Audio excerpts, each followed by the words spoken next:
নমস্কার, কেমন আছেন সবাই? আশা করি যে যেখানেই আছেন খুব ভালো আছেন। আমিও খুব ভালো আছি।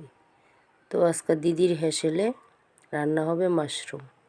তো মাশরুম আমি কোনো দিন রান্না করিনি, আর খাওয়া তো দূরের কথা। তো আমি রান্না করে দেব, আমার মেয়ে আর আপনার দাদা খাবে, কিন্তু আমি খাবো না। আমার কাছে মাশরুমের গন্ধটা একদম ভালো লাগে না। তো মাশরুম আমি প্রথমবার রান্না করব। তো আমি শুনেছি যে মাশরুম আপনার মাংসের মতোই রান্না করে, তো সেভাবেই রান্নাটা করব। তবে রান্নাটা কি হয়েছে না কি আপনারা কমেন্ট করে বলবেন। পারলে আমি ইউটিউব দেখে করতে পারতাম, কিন্তু আমি ইউটিউব দেখে করিনি। বোনকে জিজ্ঞেস করেছি, কারণ আমার বোন প্রায় সময়ই রান্না করে। আর ওকে জিজ্ঞেস করেছি কীভাবে রান্না করব, তো ও বলে দিয়েছে। আর আমার মেয়ে মাশরুমটা দেখে খুব খুশি হয়েছে। আমার মেয়ে অনেক আগেই বলেছিল মাশরুম খেতে। তো আমার পাড়ার একজন ভাই আমাকে এগুলি দিয়ে গেছে। তো আমার কিন্তু মাশরুম কাটা হয়ে গেছে। তো মাশরুমটা কেটে দিয়েছে আপনাদের দাদা। তো যেহেতু চাষ করা মাশরুম, তেমন ময়লা টয়লা কিছুই থাকে না। তো আর এদিকে আমি গরম জল বসিয়ে দিয়েছি। দুবার তো ঠান্ডা জলটা ধুয়েছি, তারপর গরম জলে আবার ধুয়ে নেব। ধুয়ে ভালো করে চিপে জলটা নিংড়ে নেব। আদা রসুন খোসা ছাড়িয়ে নিয়ে নিয়েছি। পেঁয়াজ বেশ খানিকটা পেঁয়াজ কুচি করে নিয়ে নিয়েছি। টমেটো কুচিয়ে নিয়ে নিলাম। তো এগুলি দিয়ে আমি রান্নাটা করব। তো চলে আসলাম ওভেনে, কড়াইয়ে বসিয়ে দিলাম। কড়াইয়ে গরম হওয়ার পর দিয়ে দিলাম পরিমাণ মতো সরিষা তেল। তেলের মধ্যে দিয়ে দিলাম তেজপাতা আর গোটা গরম মশলা, দিয়ে পেঁয়াজ দিয়ে দিলাম। পেঁয়াজটা কিন্তু আমি বেশি ভাজবো। তা আমি আমার মতো করে রান্নাটা করছি, দেখে নিন রান্নাটা কিভাবে করি।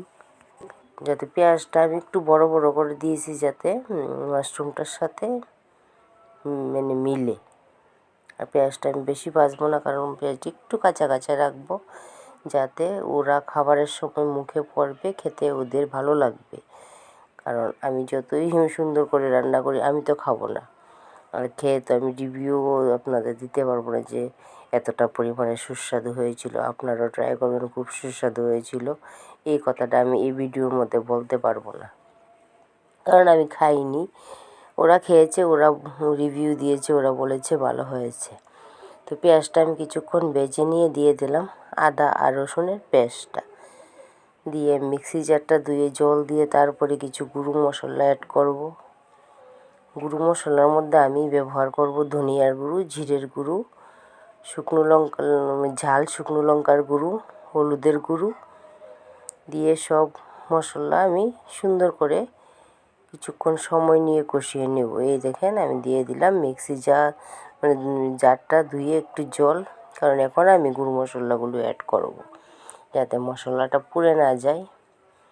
তো বন্ধুরা, এই ভিডিওটাতে আমি কিছু বলবো না, শুধু আপনারা আমাকে কমেন্ট করে বলবেন হ্যাঁ মাশরুম রান্নাটা হয়েছে, বা আপনাদের যদি আরও অন্য কোনো পদ্ধতি জানা থাকে, আমি ইউটিউব দেখে করব না, আপনাদের মুখে শুনে।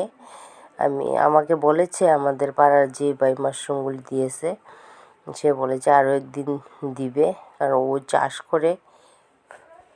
তো আপনাদের কমেন্টের মধ্যে যে কমেন্টটা আমার বেশি ভালো লাগবে, সেই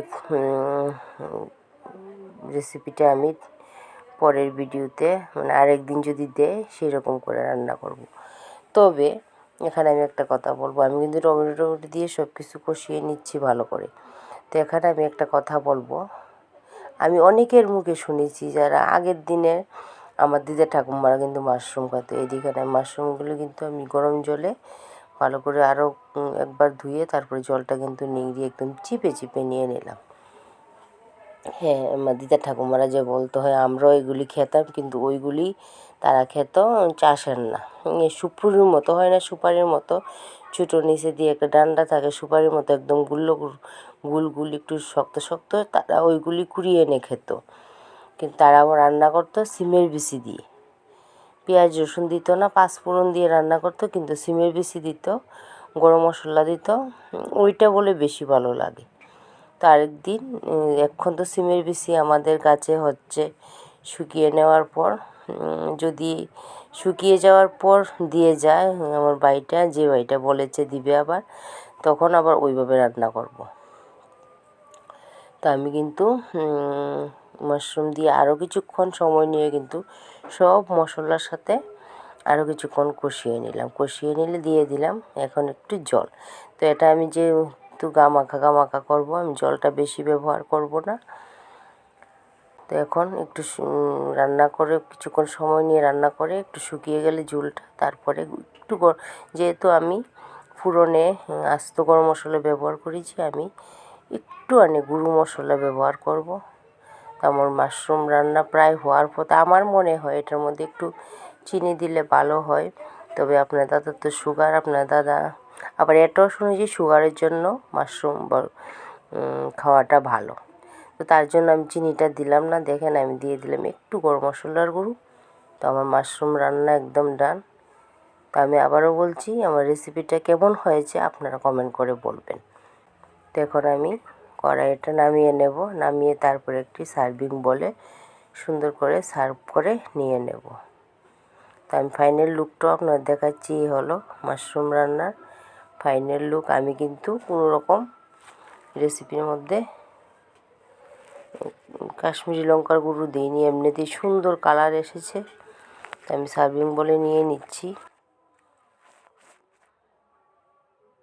তো বন্ধুরা, আজকের মতো এখানেই রাখলাম। চলে আসব নতুন কোনো ব্লগ বা রেসিপির সঙ্গে। ততক্ষণ পর্যন্ত সবাই ভালো থাকবেন, সবাই সুস্থ থাকবেন, সবাই অল টাইম হাসি খুশি থাকবেন, আর সবাই আমার পাশে থাকবেন। আর কোনো নতুন বন্ধু যদি প্রথমবার আমার চ্যানেলটাকে ভিজিট করে থাকেন, তাহলে আমার চ্যানেলটাকে সাবস্ক্রাইব করে, যদি আমার রেসিপি ভালো লাগে, আমার চ্যানেলকে সাবস্ক্রাইব করে আমার পাশে থাকবেন, আমাকে আরও এগিয়ে নিয়ে যেতে সাহায্য করবেন।